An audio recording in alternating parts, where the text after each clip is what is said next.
Programang ito ay rated SPG. Striktong patnubay at gabay ng magulang ang kailangan. Maaaring may masiselang tema, lengguwahe, karahasan, sexual, horror o droga na hindi angkop sa mga bata.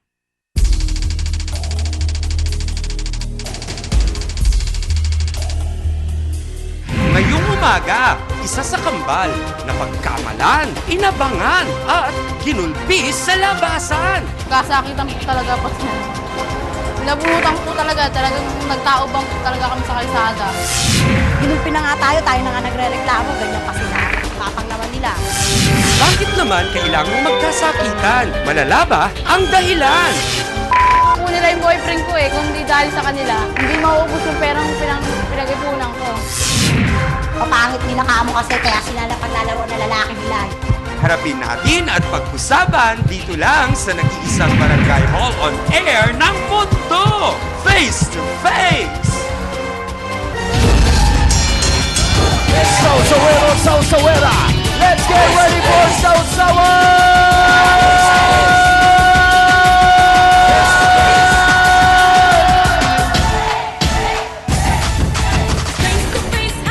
Harapan naman tayo mga kapatid! Sugod na! Samahan niyo kami sa loob ng isang oras! Face to Face na! Sa bulan, sa puti! Ay, naku! Sana lang magbate! Wala na sana labanan! Usapan na lang ang barangay! Naku, sadyang makulay ang mukha ng buhay. Tayo magharapan at ating pag-usapan. Aminan, awayan at mabungkayan. Gusto mo bang makisawsaw tanan ng kaibigan? Pangayan ay Mga kapatid! Ano ang ating sigaw? Sinong sisimangot? Kayo dyan sa bahay, maki-face to face na! Bagong talikuran. Harapin mo! Face to face! Sige!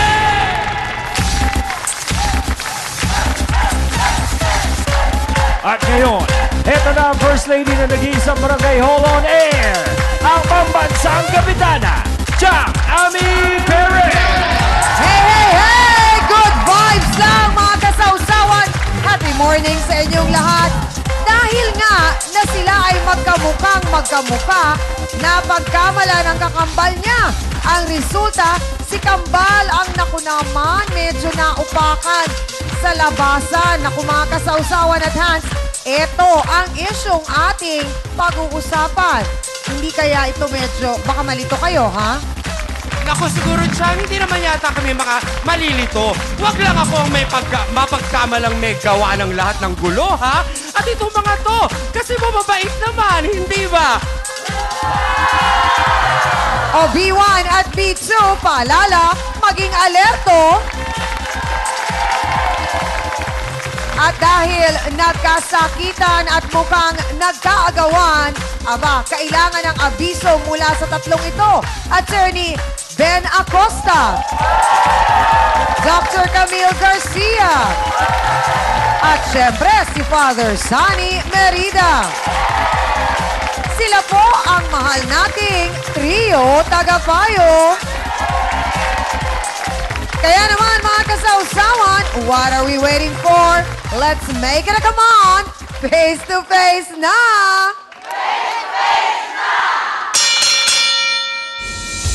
Nagulpi na nga raw siya ng kinakasama ng kadate niya at ng Bumblebee na kaibigan ito.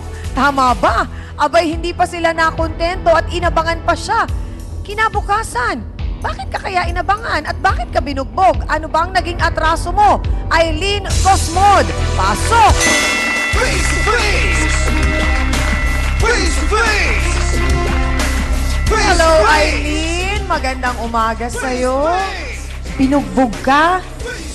Bali hindi, yung kambal ko po yung nabugbog. Ginulpi ko po kasi yung kambal ko inabangan. Okay, Bali, bakit? kasi- Sino itong mga umabang? Yung si Ann po kasi, pinagulpi niya po yung kambal ko.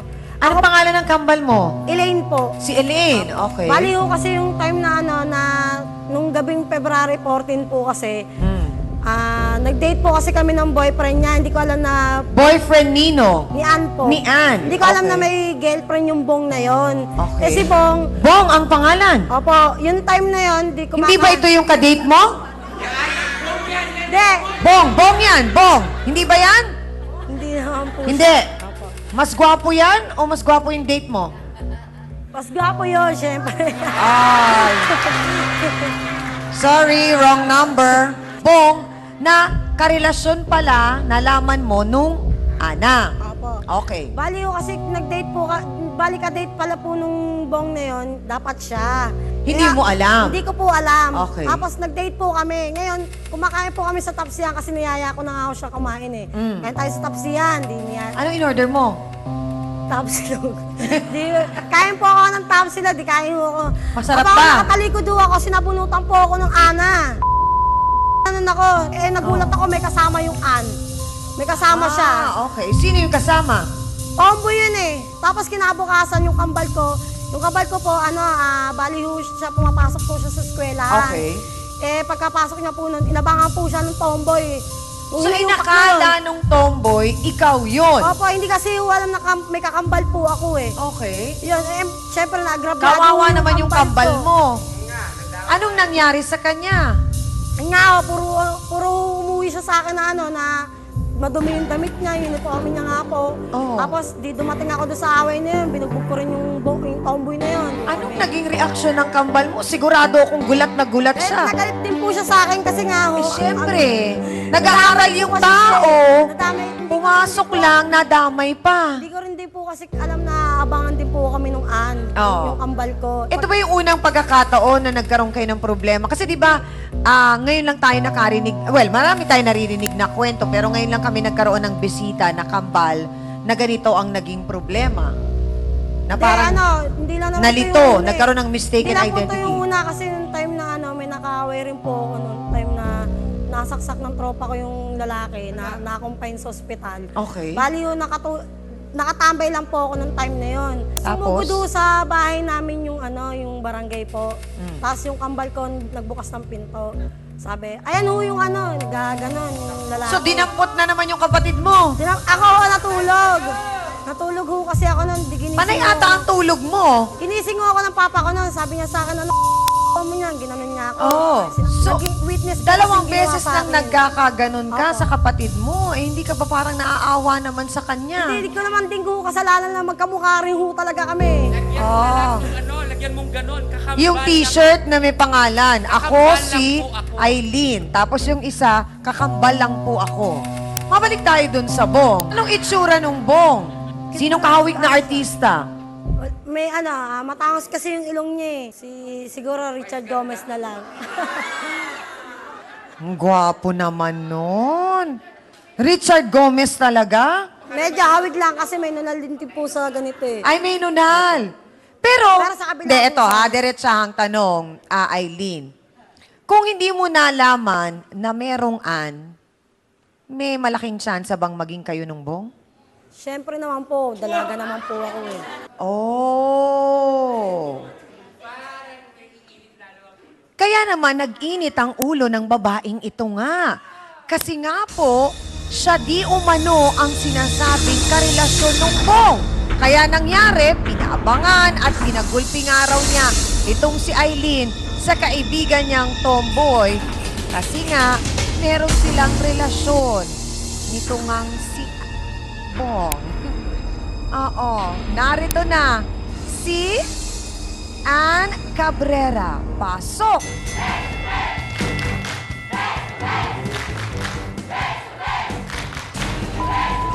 Sandali! Nakakakan, please! Ann, bitawan mo! Ako sa'yo! Kakaya ka! Talo ka na! Kakaya ka, kambal! Diretsahang tanong. Pinagulpi mo nga ba si Eileen pero si Elaine yung Hindi ko na po siya pinagulpi. Kasi natamaan? natamaan lang po, parang ganun. Kaya Pero nga- inabangan. Eh, mas maganda ako sa'yo, di ba? Eh, kasi Baka ikaw kasi Nilabuyo yun. nag... Tawa, ako, di ba? may nabuyo yung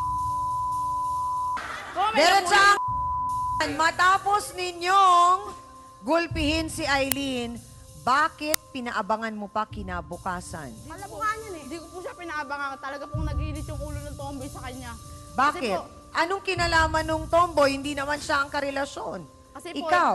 Kasi po yung pinandate po nila, pinagtarbahuan po namin ni Bong yun. Hindi ko nakasalanan doon. Eh kasi Meron nagpapalibre ka. ako, meron Nako! ako, may pera ka doon. Nako, hindi mo alam kasi Nako magtatanong mga ka. kasawsawa ng malungkot dito, Valentine's date na uwi sa gulpian. Ang kwento pa ni Ann at kung dapat yata ang masisi dito yung Bong. Alamin nga natin yan sa pagbabalik po ng Face to Face.